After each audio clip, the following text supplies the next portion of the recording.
All right, man, peace.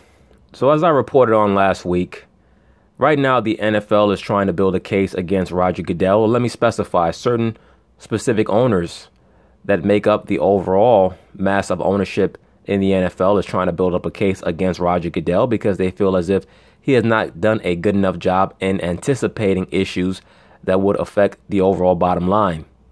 Of course, they're going to talk about it. I'm going to chime in. All right, speaking of publicity, meanwhile, the bigger story involving the Cowboys centers around owner Jerry Jones, as first reported by the New York Times and confirmed by Outside the Lines.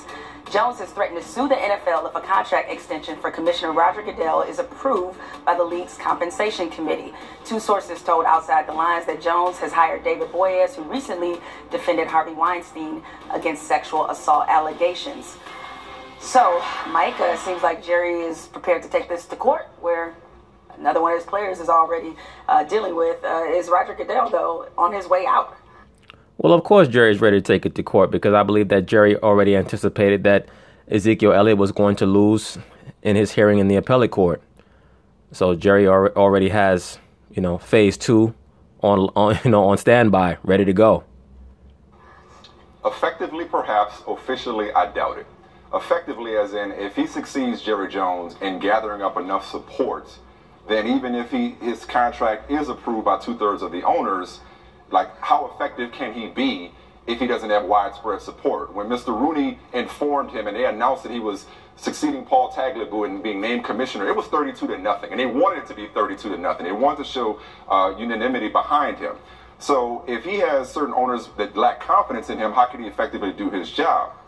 But let's just talk about Jerry Jones here for a second, who, as Deion Sanders said the other day when talking about Tony Romo, now has a gold jacket that he didn't pay for. See, Jerry Jones, he's even more power hungry and drunk on authority than ever. No, I believe that Jerry Jones is just somebody who understands the power that he has. I don't necessarily believe that he's power drunk. I just believe that he's somebody who understands the power that he has. Instead of associating Jerry Jones with someone like a Genghis Khan or Julius Caesar who just wants to conquer the world, I more associate Jerry Jones with a parent who has decided that they're going to take the keys to the car away from their son because they know that their son is going to wreck the car. Once again, Jerry Jones is plugged into Donald Trump, and he's very, very aware of what Donald Trump has planned for the NFL. If something is not done about these protest issues, Jerry Jones is going to use the issue with Ezekiel Elliott to kill two birds with one stone. Basically, Jerry Jones' attitude is, no problem, Donald, I don't like Roger anyway. Okay? Not just for the protest issue, but also for the Ezekiel Elliott issue. So I have no problem assisting you in moving Roger out of the way. So Jerry's going to do whatever he can to accomplish that task. He's standing up in meetings saying, I'm the ranking owner here. Well, he is the ranking owner. Let's be for real. Either him or Bob Kraft are the ranking owners. They have the two most affluent franchises in the NFL right now. Jerry Jones is by far the wealthiest owner in the NFL in regards to how much his team is worth. So he is the ranking owner. And a lot of other owners like that's an official title. You know what I mean? But he's a Hall of Famer now. This isn't his first time suing the league, but really, he did it a while back. But now he's big mad, as we like to say, because it's not Tom Brady, it's not the Giants and Josh Brown, it's not Ray Rice, it's his player. Well, let me ask you a question, Michael Smith. Aren't you going to get more involved in an issue that affects your child as opposed to somebody else's child? I don't really understand what the rationale is in trying to point out some type of perceived hypocrisy in Jerry Jones, because he shows more energy and more verve in getting involved in an issue that's affecting one of his players than somebody else's player. Jerry Jones is not a member of the Supreme Court. He really does not owe it to anybody to be objective or fair. I would expect him to show preferential treatment towards an issue that's affecting his player. This is Mr. Zero Tolerance for Domestic Violence, whose marquee player is being compromised. Well, let me ask you a question, Michael Smith. What does him being Mr. Zero Tolerance for Domestic Violence have to do with the Ezekiel Elliott case? Particularly since, for all intents and purposes, no damning evidence has been found to corroborate any of the allegations that have been made by the person who was accusing Ezekiel Elliott of committing those acts. Now, you have a better leg to stand on if you're talking about Greg Hardy. But in regards to Ezekiel Elliott, no. we all recognize it as an overcorrection, but so if you recognize it as an overcorrection, then exactly what is it that you're upset about with Jerry Jones?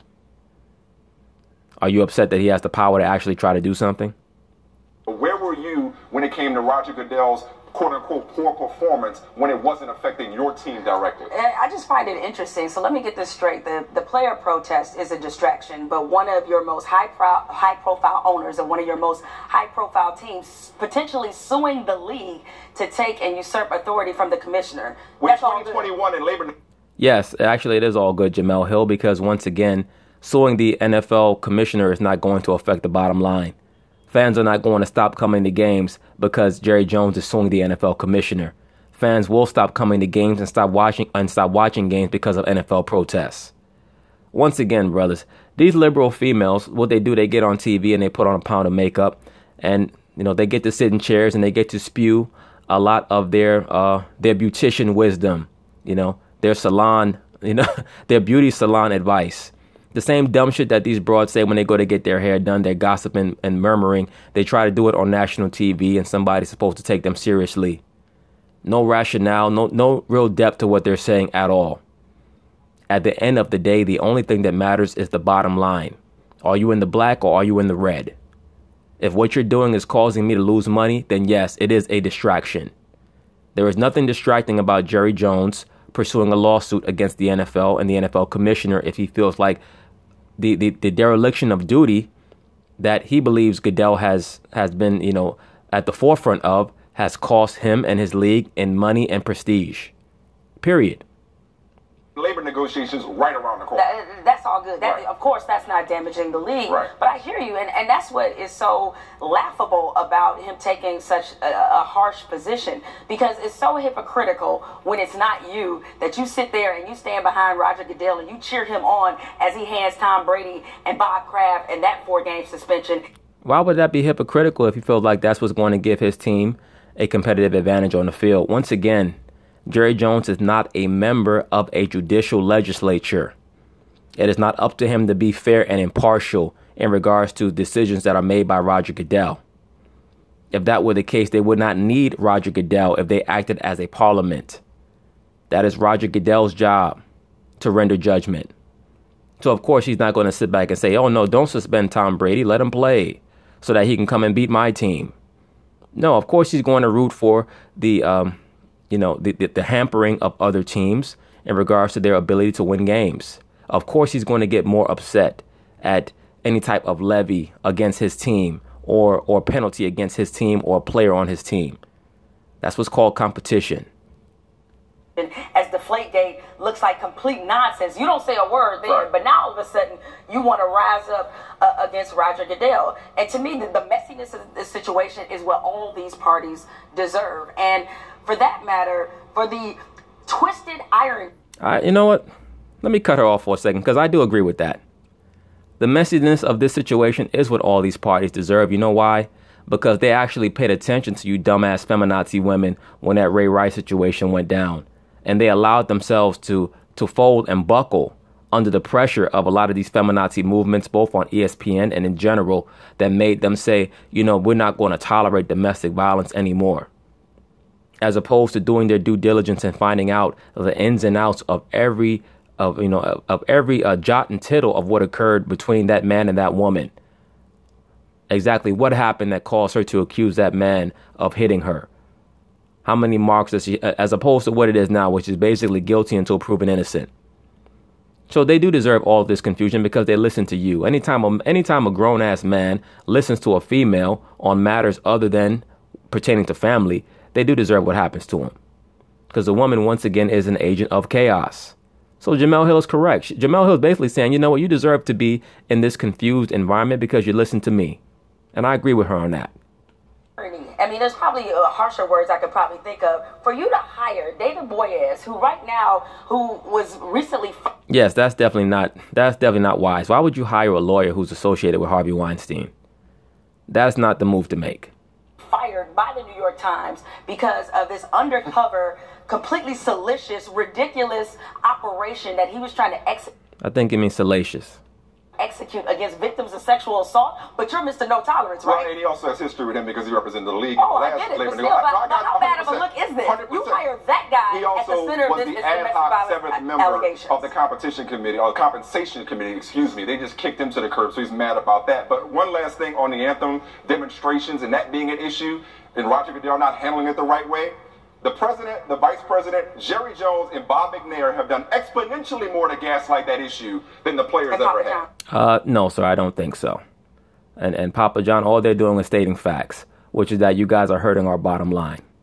Believe me, if your performance on SportsCenter was hurting the bottom line, John Skipper or whoever you guys report to at ESPN will let you know, and you would have to change your conduct or your content, or you'd be removed. Period. And that's all they're telling Roger Goodell. They're telling Roger Goodell, look, in the offseason, you should have foresaw this, and you should have, you should have implemented some type of corollary to the, to the collective bargaining agreement that would have stopped these players from bringing this nonsense into the oncoming season. Johns too, I guess. Can't forget about him, which he owns 100 of those, right? Right. All right. The Packers. But anyway, I just wanted to touch on this because this was a nice little segment. I do believe that Jerry Jones is not acting fully of his own accord. He is following a lot of the stipulations that Donald Trump has given him because money does talk. I don't care what anybody says. And Donald Trump has told things to Jerry Jones to let him know what is coming down the pike if they don't resolve this issue quick, fast, and in a hurry. And besides that, Jerry Jones has no problem being Donald Trump's executor on his statements because he has a lot to gain by having Roger Goodell removed. And also he understands that the bottom line is getting harmed by the protests as well. But anyway, peace.